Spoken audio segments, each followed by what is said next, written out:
Juan, 16 na kabanata. Sinabi ko ito sa inyo, upang huwag ninyong talikuran ang inyong pananalig sa akin. Ititiwalag kayo sa mga sinagoga. Darating ang panahon na ang sinumang pumatay sa inyo ay mag-aakalang naglilingkod siya sa Diyos. At gagawin nila ito sapagkat hindi nila ako kilala ni ang Ama. Subalit sinabi ko na ito sa inyo upang kapag dumating na ang oras na gagawin na nila ang mga ito, maaalala ninyo ang sinabi ko sa inyo tungkol sa kanila. Hindi ko ito sinabi sa inyo noong una, sapagkat kasama pa ninyo ako. Ngunit ngayoy pupunta na ako sa nagsugo sa akin, at wala ni isa man sa inyo ang nagtatanong kung saan ako pupunta. Ngayon, sinabi ko na sa inyo, lubha naman kayong nalungkot. Subalit sinasabi ko sa inyo ang katotohanan. Ang pag-alis ko'y sa ikabubuti ninyo, sapagkat hindi pa parito sa inyo ang patnubay kung hindi ako aalis. Ngunit pag-alis ko, isusugo ko siya sa inyo. Pagdating niya, ay kanyang patutunayan na mali ang mga taga-sanlibutan tungkol sa kasalanan, tungkol sa katwiran, at tungkol sa paghatol ng Diyos. Patutunayan niya ang tungkol sa kanilang kasalanan, sapagkat hindi sila naniwala sa akin. Patutunayan niya ang tungkol sa katuwiran, sapagkat ako'y pupunta sa Ama at hindi na ninyo makikita. At ang tungkol sa paghatol ng Diyos, sapagkat hinatulan na ang pinuno ng sanlibutang ito. Marami pa akong sasabihin sa inyo, subalit hindi pa ninyo kayang tanggapin sa ngayon. Ngunit pagdating ng Espiritu ng katotohanan, papatnubayan niya kayo sa buong katotohanan, sapagkat ang sasabihin niya ay hindi mula sa kanyang sarili, kundi ang kanyang narinig, at ipahahayag niya sa inyo ang mga mangyayari sa hinaharap. Pararangalan niya ako, sapagkat tatanggapin ng Espiritu mula sa akin ang ipahahayag niya sa inyo. Ang lahat ng sa Ama ay sa akin. Kaya ko sinabing tatanggapin ng Espiritu ang mula sa akin at ipahahayag niya ito sa inyo. Kaunting panahon na lamang at hindi na ninyo ako makikita. At pagkaraan ng kaunti pang panahon, ako'y inyong makikitang muli. Nag-usap-usap ang ilan sa kanyang mga alagad. Ano kaya ang ibig niyang sabihin na kaunting panahon na lamang at hindi na natin siya makikita?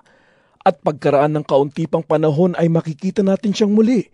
Sinabi pa niya, sapagkat ako'y pupunta sa Ama. Ano kaya ang kahulugan ng kaunting panahon na lamang? Hindi natin maunawaan ang kanyang sinasabi. Alam ni Jesus na ibig nilang magtanong, kaya't sinabi niya, Nagtatanungan kayo tungkol sa sinabi kong kaunting panahon na lamang at hindi na ninyo ako makikita. At pagkaraan ng kaunti pang panahon, ako'y makikita ninyong muli. Pakatandaan ninyo, iiyak kayo at tatangis, ngunit magagalak ang sanlibutan. Labis kayong malulungkot, subalit ang inyong kalungkutan ay mapapalitan ng kagalakan. Kapag manganganak na ang isang babae, siya'y nalulungkot sapagkat dumating na ang oras ng kanyang paghihirap. Ngunit pagkapanganak niya, nakakalimutan na niya ang kanyang paghihirap sapagkat nagagalak siya dahil sa pagsilang ng isang sanggol sa sanlibutan.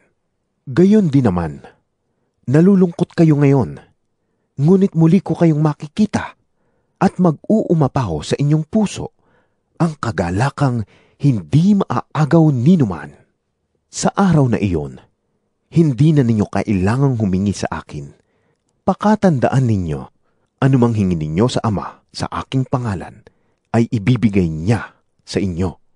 Hanggang ngayon, wala pa kayong hinihingi sa Kanya sa aking pangalan. Humingi kayo at kayo'y tatanggap upang malubos ang inyong kagalakan. Ang mga ito'y sinabi ko sa inyo ng patalinghaga, Subalit darating ang panahong hindi na ako magsasalita sa inyo sa ganitong paraan. Tuwiran ko nang sasabihin sa inyo ang tungkol sa Ama. Sa araw na iyon ay hihingi kayo sa Kanya sa aking pangalan. At hindi ko sinasabing ako mismo ang hihiling sa Ama para sa inyo. Mahal kayo ng Ama, sapagkat ako'y minahal ninyo, at naniwala kayo na ako'y nagmula sa Diyos. Ako nga'y nanggaling sa Ama, at naparito sa sanlibutan. Ngayon aalis na ako sa sanlibutan, at babalik na sa Ama. Sinabi ng kanyang mga alagad, Ngayon po'y tuwiran na ang inyong pangungusap sa amin at hindi na patalinghaga. Ngayon, alam na po naming alam ninyo ang lahat ng bagay at hindi na kailangang tanungin pa kayo ni numan. Dahil dito, naniniwala po kami na kayo'y mula sa Diyos. Sumagot si Jesus, Talaga bang naniniwala na kayo? Darating ang oras, at ngayon na nga, na magkakawatak-wata kayo. Magkakanya-kanya kayo ng lakad, at iiwan ninyo ako. Gayunmay, hindi ako nag-iisa, sapagkat kasama ko ang Ama. Sinabi ko ito sa inyo, upang sa inyong pakikipag-isa sa akin, ay magkaroon kayo ng kapayapaan.